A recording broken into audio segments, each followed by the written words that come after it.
I want to say something in this video that the leadership development industry has been too polite to say directly.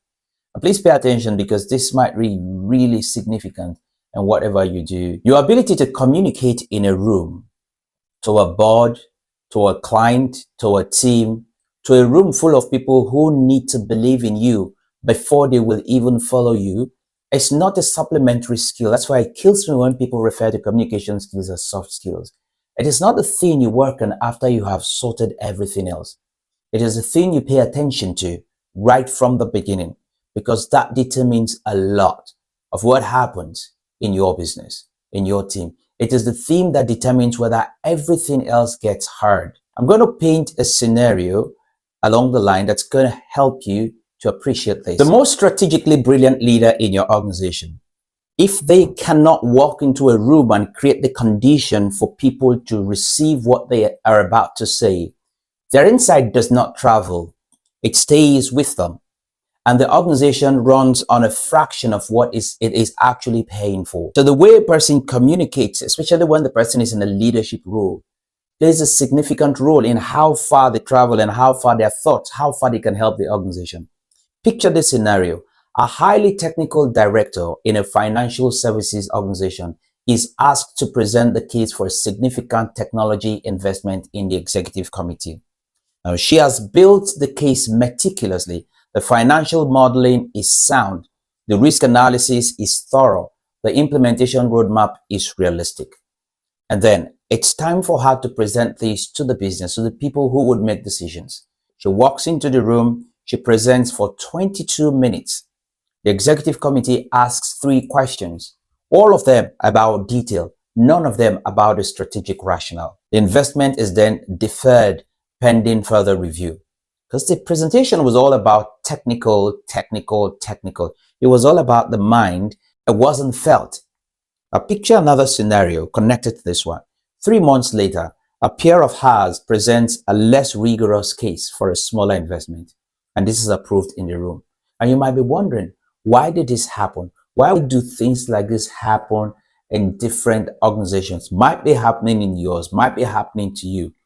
The difference was not, in this case, was not the quality of the thinking. It's a different. People might forget what you tell them, but it's very hard for them to forget the experience you give them. Because for you to change a person's way of thinking, you need to give them an experience. The first presentation transferred information. The second one created belief. And at executive level, decisions are made from belief and not just mere information. The information is the entry ticket. Belief is what opens the door. People think that people at executive level are all about logic. Logic is good. Trust me, it is brilliant. But what about belief? What about the heart? Most senior leaders tell me that they are not naturally charismatic. The thing about connecting with people is not my thing. But some people have this and others do not. That they can learn the frameworks, but they cannot learn the presence. So they focus on the logic, they focus on the framework, they focus on certain principles, laws, and rules, but they're not focused on how to develop the ability, the capacity, the capability to connect. Listen, what they're thinking is not true.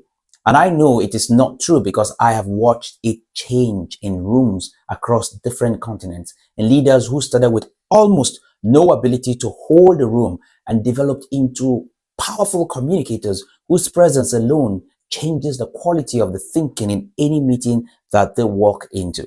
And that can be you tomorrow. It can be you the next day after, if you put your mind to it. Why did I say it could be you? It could be anybody around you, because the capability is learnable, but it requires working at a different level than most communication development reaches. The idea here that I am planting in your head is to focus on going beyond communicating to connecting with people.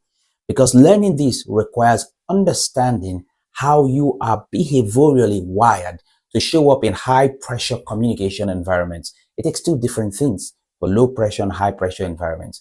Now, where your automatic response under scrutiny is to retreat into content rather than expand into connection. Because when you're under pressure, you default to your natural self.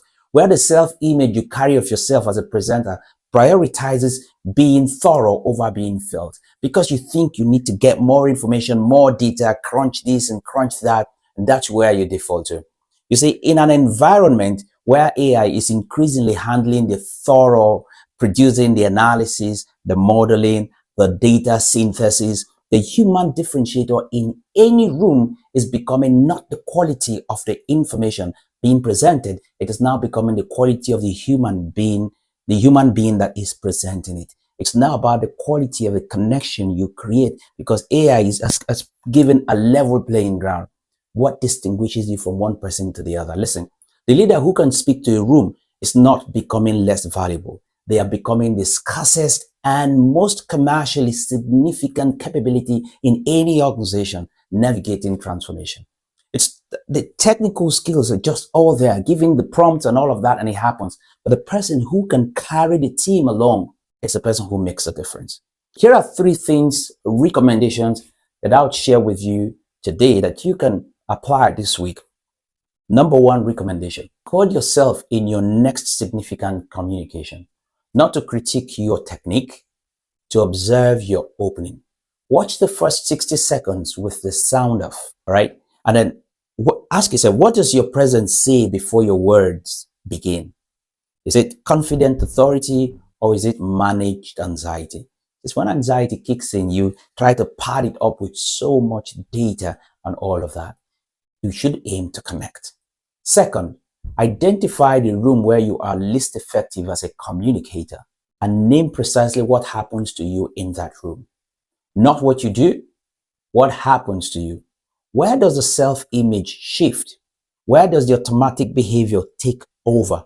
Because when you're under pressure, your automatic behavior will take over.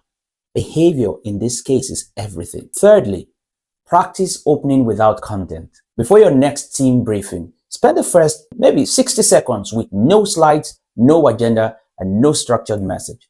Ask a genuine question about how the room is experiencing the current environment. Shut up and listen to the full answers. After all of that, then you can begin. Here's my question for you.